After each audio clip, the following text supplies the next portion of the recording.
As Uncle Ben would say, with great power comes great responsibility. So it's natural, right, that we approach investments with the focus on the object rather than the custodian, the asset rather than the manager, or the contents rather than the carrier. In the same way that weapons can be used to harm the innocent as well as defend them, the more I learn about CBDCs, the more I'm convinced it's not really about the money itself, it's about the hands that hold it.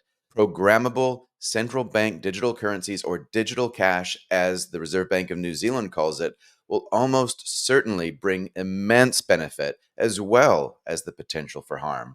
Any due diligence on the topic should include a consideration of where CBDCs could go wrong in the future. Yeah, but we should also be considering the benefits too. CBDCs can be a tool to migrate your analog wealth of today into digital wealth for tomorrow, and it could force innovation and competition within a stagnant banking ecosystem. It can even allow for a more surgical approach to monetary policy with less collateral damage. That's one of the biggest features, but it also comes with great responsibility. So, when considering the harm or the benefit, or even just when considering your own financial future, we should approach the facts with an open mind. I also believe we should listen to what central banks are actually saying around this topic, especially when it comes to their motivation and their strategy. The engagement of the RBNZ with media and with podcasts like mine, especially, might suggest that we should actually extend a degree of trust, especially when concerns exist. So today, I'm really grateful to be speaking with Ian Woolford, head of money and cash at the Reserve Bank of New Zealand. He's my guest today. Please like and subscribe on the way through, and I hope you enjoyed this discussion. いただきます. All right, welcome to the Everyday Investor Podcast, everyone. Today I'm catching up with Ian Woolford, who is the head of money and cash at the RBNZ, the Reserve Bank of New Zealand. How are you, Ian? I'm good, thank you. Cool. Now, just a little bit of background for people before we get stuck into this. I know that you've been with, I'm just on LinkedIn right now, you've been at the Reserve Bank of New Zealand for just over 23 years. But what does your role with head of money and cash actually involve? In the money and cash department, so we produce, or we procure banknotes and coins, so physical cash. So we procure them from offshore, we store and distribute them, and we have a policy function inside the department where we're doing a lot of work on cash system redesign and digital cash, as well as what we call private innovation money. So that's looking at things like stable coins, for example.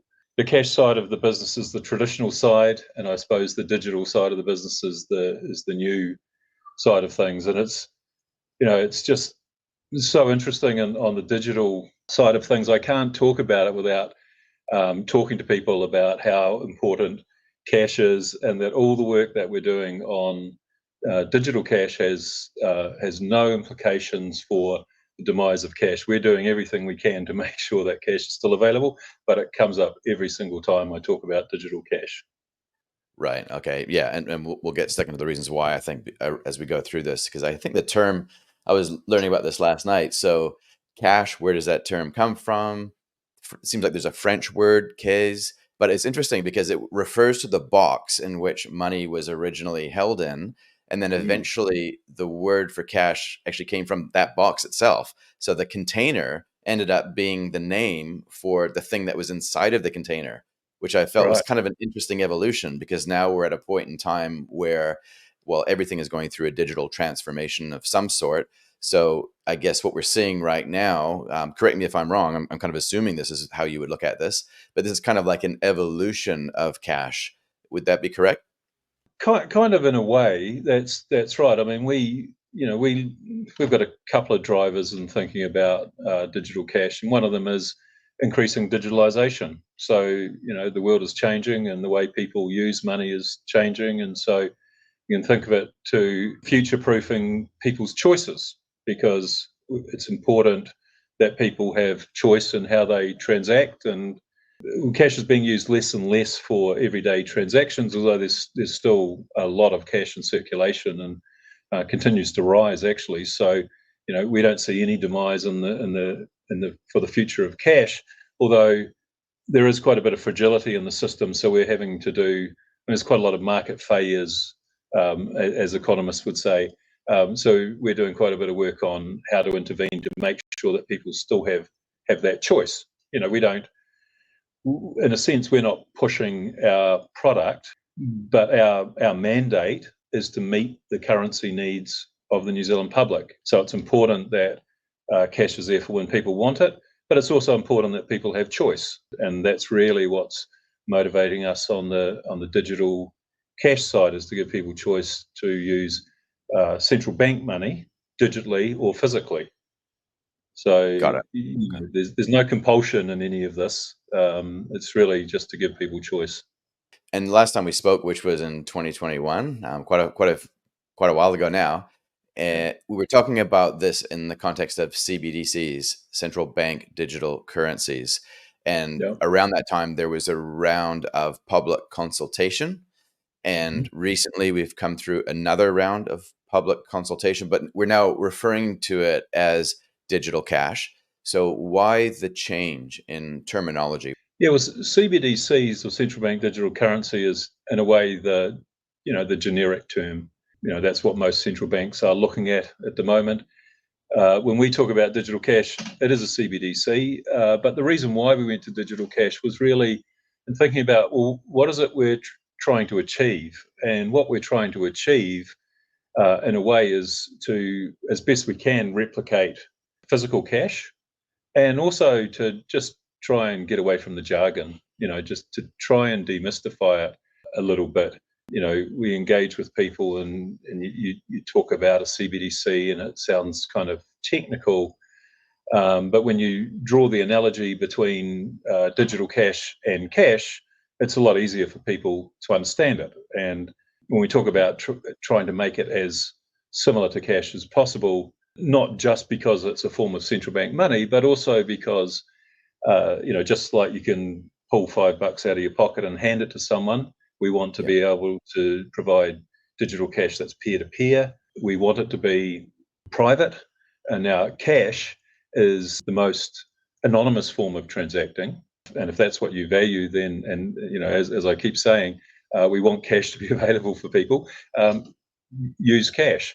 Any form of digital transaction leaves a footprint, but we're very keen to convey that we are very focused on the privacy dimension. So because that is an aspect of cash. So when we talk about privacy by design, in our last consultation, we included a quite a lengthy paper on the importance of privacy. And this is an issue that comes up a lot. It's something that really concerns people, and we fully understand that. Usually what you hear from people is, well, why would I want the government following what I'm doing with my money?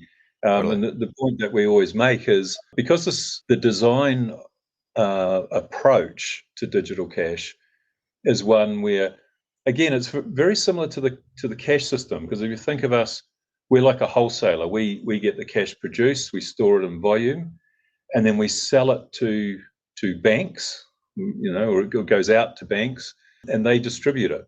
And it's the same kind of concept with digital cash, in that we won't have any direct relationship with the public. We won't know who's holding it. We certainly won't have any access to their accounts, because it will be third-party providers, banks or fintechs, or other third-party providers that provide the digital wallet.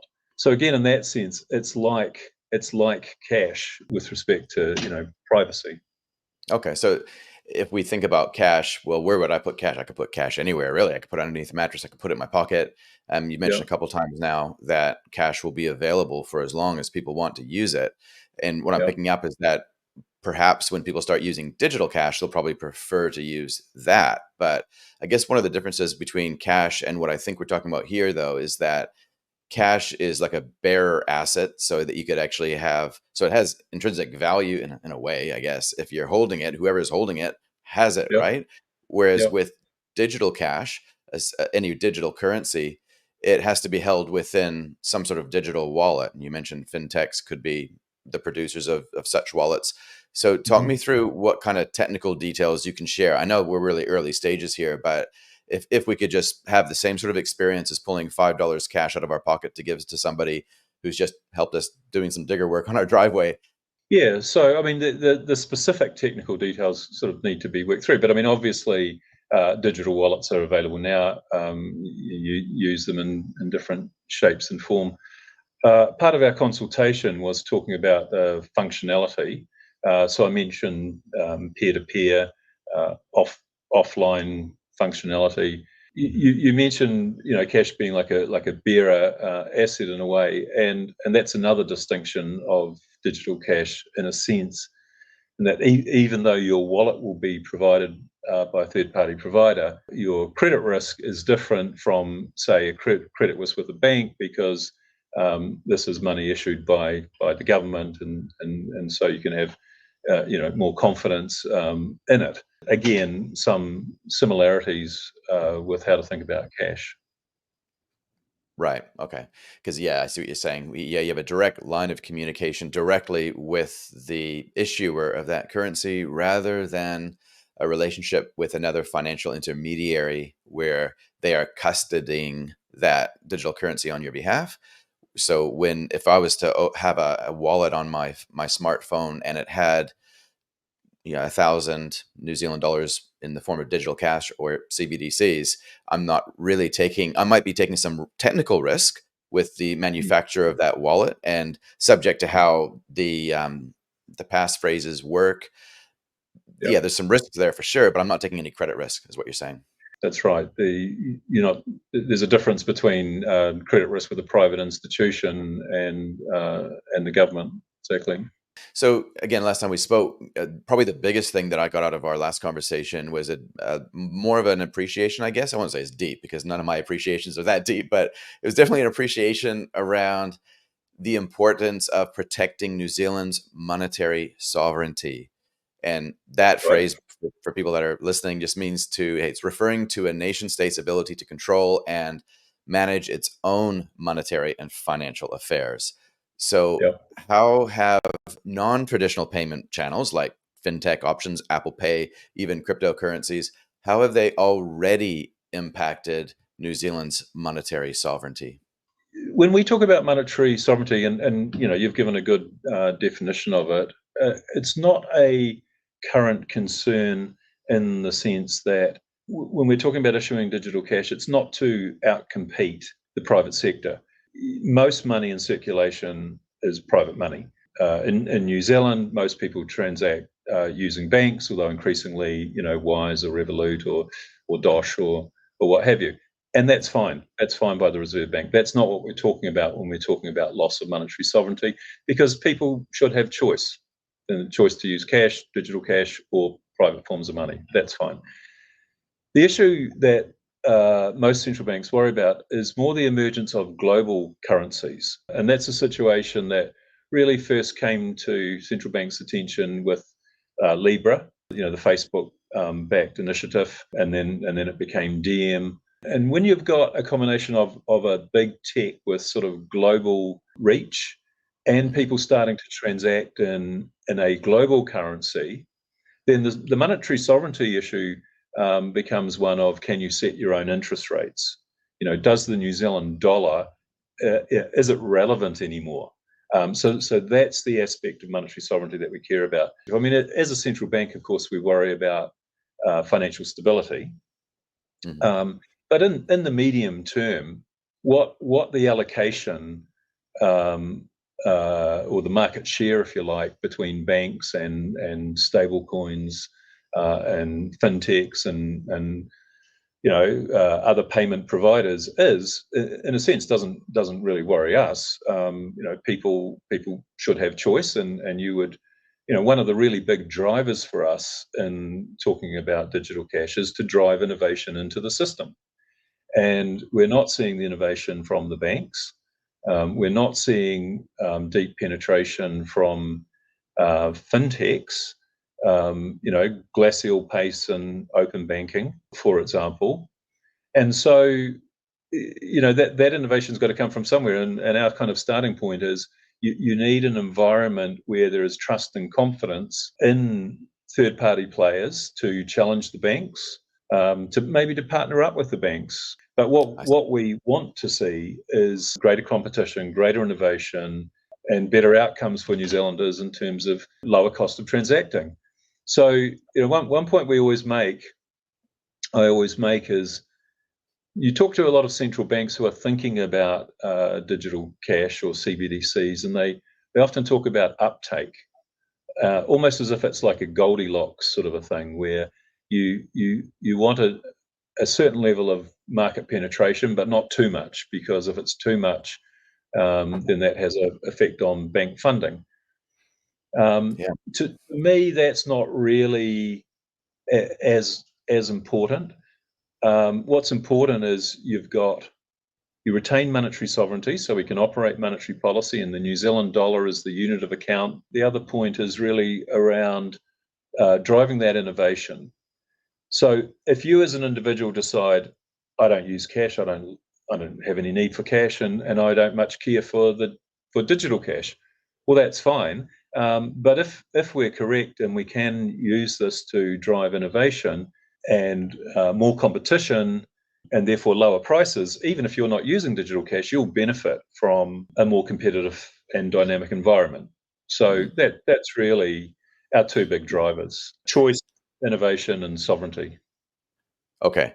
And that sovereignty piece, just to clarify, though, because I guess the definition I was using was more around a nation state's ability to control its own monetary and financial affairs. But what you're going a bit further into that and defining it as something that, as long as it's the New Zealand dollar that's being innovated and competed on, the New Zealand dollar is the base layer. It's global currencies, or a form of a global currency, which would include cryptocurrencies, or it would include a social media network's attempt to create a currency, which again would be a form of Yeah, digital currency.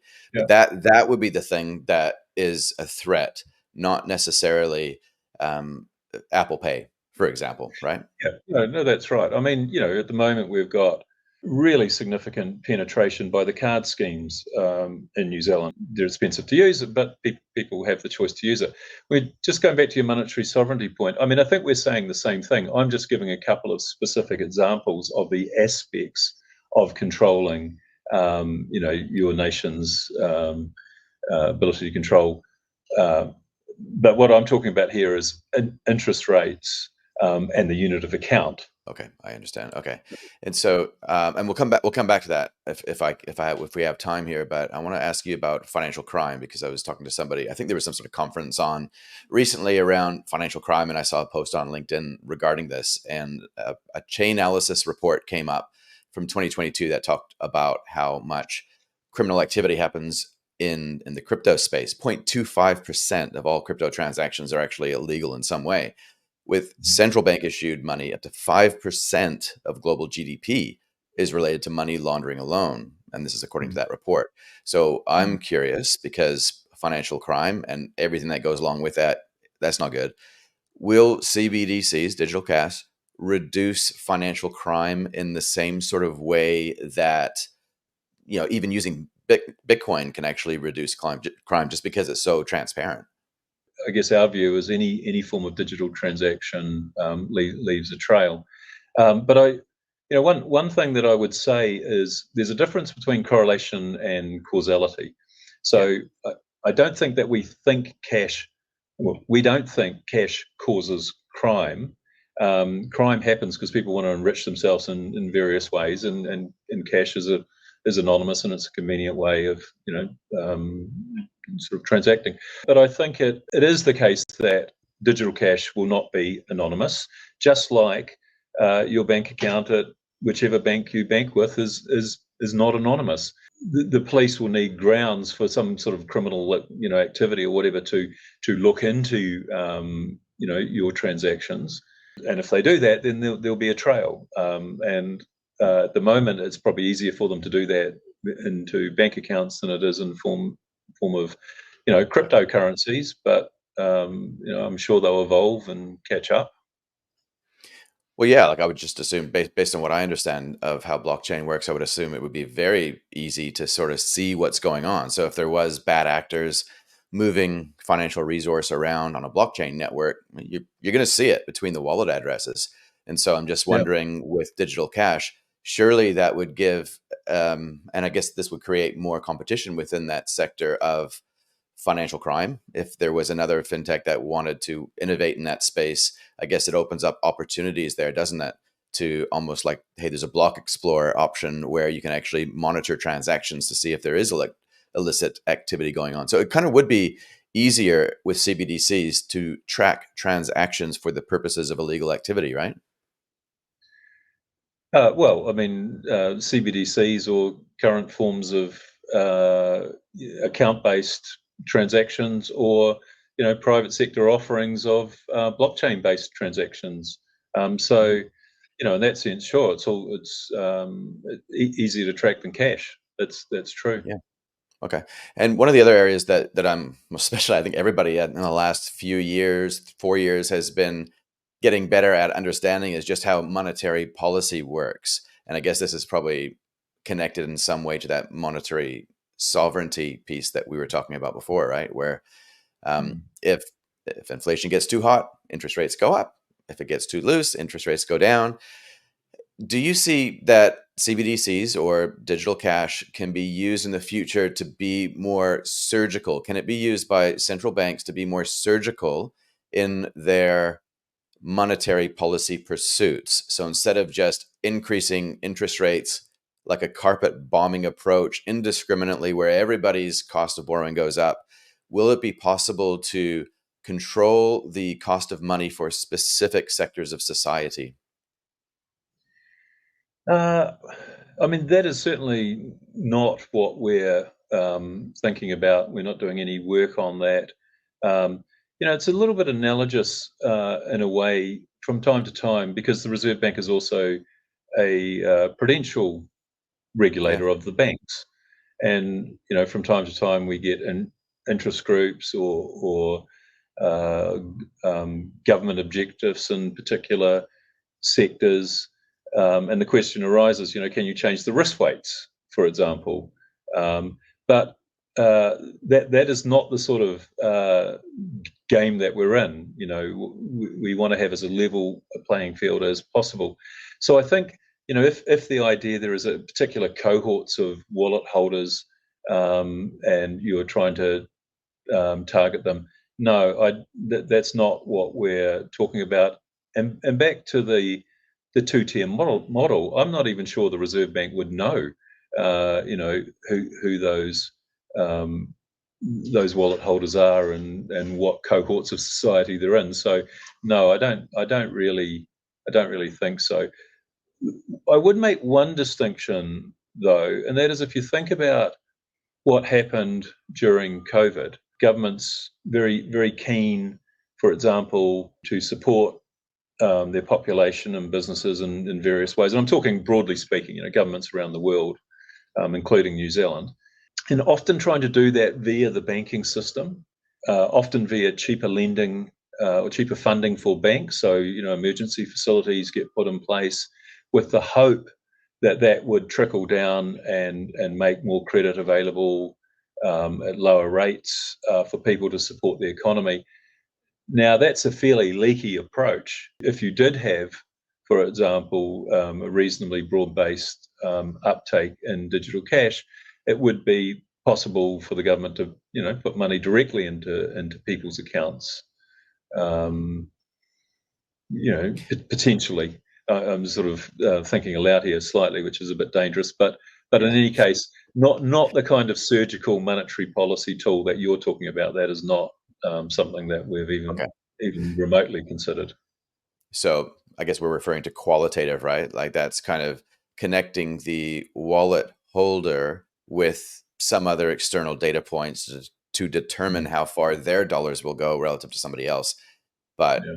there's also that quantitative approach, I guess, where you could say a subset of wallet holders in certain jurisdictions that have been affected by a natural disaster could be, we could bypass the banking system and Mm. put assets directly into their digital wallets. That would be definitely a possibility, correct? Yeah, I mean, if you think about like Cyclone Gabriel, for example, trying to support people, and also the ability. One of the real challenges in Cyclone Gabriel was the internet was down, the power was out, electronic transactions weren't able to happen because of the fragility in the cash system. It was hard for people to get cash, so we did a lot of work to get cash into the affected areas, helicoptering and cash and services and the like. But with a digital form of cash, if it's offline and you can transact peer to peer, then you abstract away from some of those more conventional infrastructure constraints, and particularly when things go down. And like there's where we're at right now, which is pre-launch, for lack of a better term. And then there's where things will naturally go afterwards. And by naturally, I mean through human intervention, ingenuity. I'm always thinking about, what does it look like today, and then what could be the outcome tomorrow? Because when I'm talking to people about investing, they're building wealth not for today, they're building wealth for tomorrow. And Yeah. if we kind of stretch this out into the future, you mentioned the, I guess, systemic risk, or the considerations anyway, with the banking system as it is right now. Would there be risks? Like, I'm assuming there would be. Would there be risks in bypassing the normal credit creation process that currently happens, where banks will make individual assessments around whether or not somebody is worthy of credit? Are there risks with bypassing that process and having a direct connection with the public? We're not talking about credit creation. That will still be the preserve of the banks or the non-bank sector, credit unions, and etc. We're talking about transactional money At used for this stage, transaction. at this stage, I'm thinking about more in the future, right? Yeah. Who knows what will happen in the future? And like I say, we're concerned about financial stability. The banks play an important role. They've got scale. They've got relationships. In the absence of the Reserve Bank looking at digital cash, and when we think about digital cash and that innovation, we think there's a need for fintechs and others. That then raises questions about trust and confidence in that sector. And Yeah. so, we're talking about making sure there's, adequate regulation there. But how things will evolve through time, who really knows? It's like the early days of the internet. You had dial-up, private sector not really seeing the advantages, of so a lot of government initiatives to provide fibre, not really knowing what that will do, how things will evolve, and then the private sector piles in and builds on it and leverages off the innovation. So quite how all of that unfolds, who knows? But as a central bank that's worried about financial stability, we're worried about orderly kind of outcomes. Mhm. Yeah. Okay. So just going back to that term digital cash, because I don't want to leave this concern go. Like, one of the biggest concerns that it seems like people have raised, including the people that I've talked to on this podcast, but also privately, is privacy. And Yeah. you've stated several times that you want digital cash to be private, but hmm private from whom? The point that we've made is this money, digital cash, will not be programmable by the Reserve Bank. So there'll be no kind of control over it. We're like a wholesaler. We won't see individual transactions or even who owns it. But I absolutely understand that privacy is really important, and it's fine for me to sit here and say, we care about this. I think the proof is going to be in the design of it, or people having trust and confidence, because anything to do with money is about trust and confidence. Mhm. And privacy is clearly the number one issue that people raise when we're talking about digital cash, and we understand that and need to take that seriously. And so it's not going to be enough for someone like me to sit here and say we care about it. It's going to be about the design of it, the governance of it, the legislation that enables it, because this will not be a Reserve Bank decision, and no one will be compelled to use digital cash. So we'll need to make sure that both the structures, the governance, the processes give people confidence.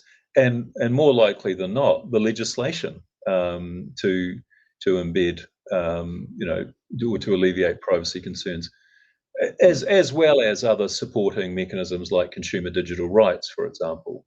mm, So it's going to have to be a multiplicity of ways of addressing people's concerns, which we fully understand. yeah, But like I keep saying, there's no compulsion here, and this is to give people choice. And if people really might be repeating myself, but if people really are concerned about privacy, use cash. yeah. So another concern Mm. that people have is the linking of digital identification to our wallet address or to the currency Mm. itself. Mm. How Mm. likely is it, not right away, but how likely is it that eventually there will be some sort of linking to our digital identities online to our CBDCs? Well, I don't really know the answer to that. I mean, I think increasingly that's the way things are going. But it's not something that the Reserve Bank is driving, because there'll be third-party providers. They may want digital forms of ID, or they may take physical forms. I mean, one thing, and I don't purport to be an expert in digital identity, but one thing that I would say is, one thing that people don't quite understand is that well-designed digital forms of identity give you as an individual far more control and far more privacy than physical forms. And the simple analogy there is, if you know you, you want to get into a bar and someone asks you for your ID and you show them your license, you're giving them quite a lot of information. And actually, all they need to know is, are you old enough? And so again, I understand that privacy matters to people, but that is not something, in terms of digital identity, that is a Reserve Bank mandate. How the third party providers, or what the third party providers require, because if they're onboarding people, there'll be all the usual. Just as if you go to a private bank now, and want to open an account, they'll ask you some questions, right? And they'll be worried about anti-money laundering legislation and those sorts of things, and it'll be the same for digital cash. Yeah. Yeah. And just on the democratic process part, which I Mhm. believe is definitely another concern, there's been a couple of rounds of public consultation. There's another couple of steps involved in the rollout here. When I was looking at the submissions on like the latest round of public consultations, I noticed that there was a lot of corporates and individuals. The corporate submissions were spot on, well done. But how contingent will a CBDC rollout or digital cash here in New Zealand, how contingent will it be on public support? Because obviously you guys are doing a good job getting around there and talking about it like you're talking to me. That's a big step. Someone like me anyway. Um, but how contingent? Because I know that there are some people quite passionate about the risks with CBDCs, and you mentioned the trust word several times and the lack of compulsion that there will be. Mm. But what if the public just says, "No, we're not having it. We don't want CBDCs. Bugger off." Yeah. What are the options? Well, so a couple of things to say. I think firstly, we're not rolling it out. We're we're going through.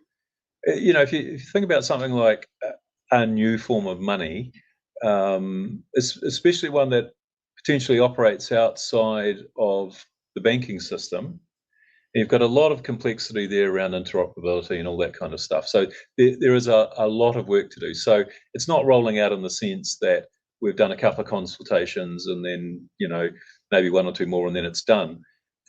No, there's still a lot of water to go under the bridge. And ultimately, as I said before, it's not actually a Reserve Bank decision, so we won't be rolling it out. So it will be, um, we will need legislative change to do this. So so in terms of being a democratic, it would need to be supported not just by, I would say, whatever government is in power at the time, but multi-party sort of support. So there's a lot of work to be done, not just on the technical side of things, but to answer people's quite legitimate questions about how it will work, and why might you use it. But to the bugger off, I'm not using it. As I keep saying, that's It's a a choice. choice. Yeah. No one will be compelled to use this, just as no one is compelled to use cash at the moment. Okay, sure. All right, so we'll finish up on this question. I think this is the last one I have. So Augustin Karstens, who heads up the BIS, or Central Bank to Central Banks, correct me if I'm wrong on that one, has urged countries to get their legal foundations in place for CBDCs, kind of like what you were alluding to before, stating that it is simply unacceptable that unclear or outdated legal frameworks could hinder their deployment. So going back to that monetary sovereignty piece, which again refers to the nation state's ability to control and manage its own monetary and financial affairs, how influential is the Bank of International Settlements with the CBDC, not rollout, but CBDC process here in New Zealand? Well, not particularly. I mean, the BIS, um, is running a number of uh, projects that central banks look at. So, just as at the moment, there's international protocols around, for example, cross-border transactions. You've got to have a sender and a receiver, and having some established protocols is efficient. The BIS isn't particularly influential. Every country will make its own decision. There's no coordination here, and central banks. Although we often say most central banks around the world are studying CBDCs and at various stages of pilots or proof of concepts, or doing a lot of research. Um, they'll have their own kind of motivations. A lot of central banks are looking at wholesale CBDC only. A number of central banks, including us, are more interested in a more generally available one for all the reasons that I've talked about. So I think what the BIS is saying is, it's important to don't forget about the legal foundations of money in your country. In a sense, there's no sort of global coordination on this. Right. Coordinated by the BIS or anyone else. Okay. This is something that we're doing for New Zealand's, for our objectives to meet the needs of the public. That's in our current legislation, and if our legislation gets updated to deliver digital cash, it will be for New Zealand Yeah. objectives, Good. not for any global objectives. Privacy, choice, non-compulsion, no global coordination. Well, there is one thing though on that, Accenture. So that is one of the names that keeps on popping up as massive global consulting firm that seems to be involved with the rollout, not rollout, but involved with this initiative with a lot of central banks. That seems to be a common denominator. So kind of implies that there's a little bit of coordination going on there. Is that not the case though? I don't think so. I think Accenture is just a big tech firm. There are lots of tech firms around the world and in New Zealand that constantly, contact central banks saying, "Hey, we know about blockchain, or we know about this or that." Um, but yeah, no, there's no. Yeah. Um, yeah, I mean, Accenture is a big global player, so it's not surprising that they're involved in a lot of CBDC work. Yeah. But again, it will come back to what is the specific country interested in. What are they wanting to trial? What are they wanting to look at? Yeah. Okay. And so, lastly, like we've just had come out of the second round here of consultations. When would we realistically see the next round? Because I think more and more people are starting to kind of like learn about this, and they might want to have a say. So, where could people go to learn a little bit more coming out of the Reserve Bank's end about how things are tracking and what to do next? Yeah, we're trying to be as transparent as possible. So when we did the last so we've done two consultations. When we did the last one, we released about another 5 or 6 documents, I think, with a lot of background, including the material that. So we had done some work with Centuria, Yeah. and that's on our website. So Yeah. people are welcome to go and look at it, and understand it. And we'll continue to be as transparent as we can. We don't have a next consultation scheduled, Okay. and there will be many more consultations, so many more opportunities for people. There's so many dimensions that we will want to consult publicly on. There'll be lots of opportunity for people to comment. The first consultation, we just said there's this concept about a CBDC. What do you think about it? The second one was to say, okay, well, what might it look like? What are the features that it might have? And we've got feedback on that, and we'll be releasing the results of that in due course. We got so many submissions; it just takes a while to go through them. We got 18,000 which is completed the pretty cool. survey. Yeah, Yeah, I'm not and going to pretend like I read even half of those, but they are like really good because it gives you an insight as to the key stakeholders, if I can use that term, like people in the fintech industry that have something to gain by yeah, working with the Reserve Bank to get this launched correctly. And yeah, then there was a degree of individual people that submitted expressing their concerns from various different perspectives. yeah. That's democracy, right? That's cool. That's the way it should go. Well, that's right, and we're trying to be as transparent as possible. And like I say, I don't know how many there will be, but I would be, there'll be several, at least, more consultations. Yeah. Um, Okay. yeah, so But a early lot of days. water to go under It's the early bridge, days. and a lot of opportunities for people to have their say. Yeah, no, that's awesome. Well, look forward to maybe catching up the next time there's one of those things because the more people know about it, the better informed they'll be around the risks and the benefits. They should be held in tension at all times. So that's good. Well, thank you very much, Ian. Thank you again for your time today. I really appreciate that. Yeah, you're welcome. Thank you. Cheers.